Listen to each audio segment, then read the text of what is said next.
Maynard James Keenan from Tool. I sing and play drums for Soupy Sales. You hide behind things when you're playing on stage too? I hide behind a lot of things. Usually my ego. Mainly me, he hides behind. It's kind of wide. It's that big, it's like bigger than the stage, right? It's massive. It's massive. So first off, we're here at Carolina Rebellion. How are you enjoying this afternoon so far?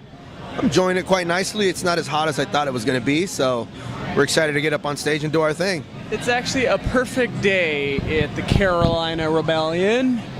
It's about 85 degrees today. Wind chill of about 7. I think the coastal, I don't know what the hell I'm saying. I'm not a weatherman, okay?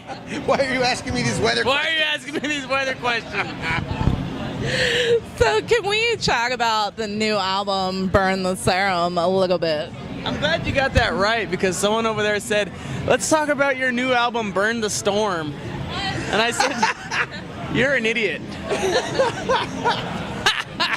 It's good. It's a great album. Burn the Serum is a great album. I hope you pick it up. It's on sale at all your local music outlets.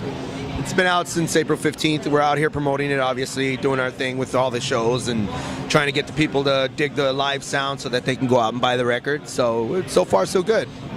So, I mean, what I like is, I was reading a lot about, kind of it was the honesty put forth in the album. And I think it's amazing when a songwriter is able to tell a whole story in like a 3 to 4 minute time frame. I'm fascinated by that. What does that mean to you guys? Well, thank you very much. I didn't hear that last question about what you said. Like, an artist's ability to create a whole story in 3 to 4 minutes and invoke an emotion in a listener is incredible. Oh, yeah. Tell them about Jim Rhoda, Eddie. Go ahead. Go ahead. What? You're lost. I'm lost. I didn't understand the that question. shit. Wants to know the story. It's tough. A lot of those songs, I mean, they're just brewing memories from the past. So it's tough to put down a pretty intense memory into a 3-minute and 47-second song. You know what I'm saying? Is it hard to relive that each night when you guys are performing them? Like, you know what I mean? Because you're getting back in that headspace each time that you're performing. It depends on what songs. Sometimes we have just the fun songs that we wrote that are just lighthearted and fun, but the heavier ones, could take its toll every now and again when you're just trying to have a good time, and then some of those songs, some of those words will take you back to that memory, man. And yeah, it could suck sometimes. Yeah. So I know you guys are on a little bit of a time crunch with this album, with the label and everything like that. Like, was that challenging for you to, kind of have a time limit put on it almost, I guess? We did have, we were running a ton of shows still for Trampled Sun, our first album. So once we kind of finished that tour, what is that called? That tour, what is it called? Cycle. That tour cycle lasted about 2.5 years or some craziness, and we had to go right back into the studio. And it didn't help that this guy almost got into some death.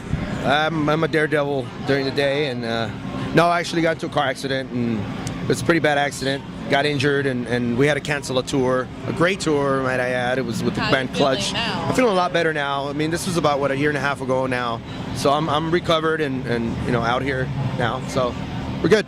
Yeah, that was the thing. Like, we had to go in, write the album, get in the studio, rehearse it, and this guy was going in and out. Like, he couldn't even hold the bass for longer than 20 minutes or something. So he was recording the album in increments of like 20 minutes stop, 20 minutes stop, something like that. So it was a process. It was, but learned to live with it, and actually it was kind of a blessing in disguise because it allowed us to have the time to get in the studio and write and all that stuff. So for sure, and we killed it, and it's a great album. So can you take me in the studio during the recording process for 1 or 2 tracks in particular and just tell me what the mindset was like? That's a good question. Yeah, it's always been the same for us. Every song to us is kind of, you just got to be as honest as possible and write what you really feel than actually what you're being told to.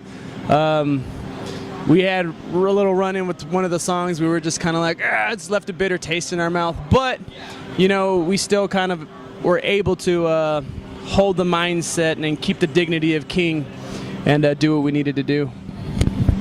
So how much of a blessing has been the boost of satellite radio and everything? I mean, it seems to be the way that people are finding music now, and I don't even think people listen to traditional radio that much anymore, so I'm sure it's been a tool for you guys. Well, definitely, I would have to say that satellite radios were the ones that have been holding the flag high for us. Right. And they basically discovered us, and since then I would assume that the local radio stations caught on to that and decided, hey, these guys are pretty good, let's play them, but definitely satellite is the ones that we hold dear in our heart, because they know us very well and they promote us. I mean, they play us so much that fans literally get upset because they play it so much, which is, it's a great thing. And that's a wonderful problem to have. Exactly, that's my point. So yeah, Sirius satellite, by the way, is just rad because they break bands, they take chances in bands that you've never heard of, and they play them, and they play the shit out of them. You know what I'm saying?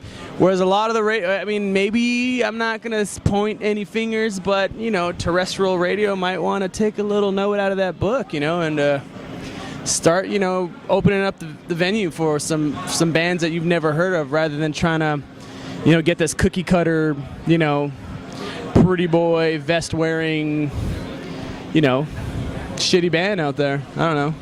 Is that too mean to say? Stop playing fucking shitty bands. Well, but there are a lot of terrestrial radio stations that really stand behind Kyng and have helped us out tremendously, so we can't take that away from terrestrial radio. They're still, of course, hitting it strong. I mean, half these festivals that you see out here are all because of terrestrial radio, so it's not something that we take lightly. We really appreciate all the efforts and help that we get from them as well. So absolutely. So when Carolina wraps up, what's the rest of the summer look like for you guys? Well, we just landed a few tours that we're not really able to talk about at this point. Always. Yeah, that's always the case, right? But you can bet your sweet little behind that we'll be out there during the summer busting our ass, as we have been for this rest of the year. So great. Well, I want to thank you guys so much for taking a few minutes to speak with me. Is there any comments you'd like to share with fans? Buy our album. It's on iTunes. Burn the Serum. KyngBand.com. Kyng. Get the name right. And Maynard James Keenan is no longer going to be with us anymore for this next album. No. So we're go ahead. No, I'm done. There's nothing for me. I can update the Wikipedia page with that and everything. Yes, please do so.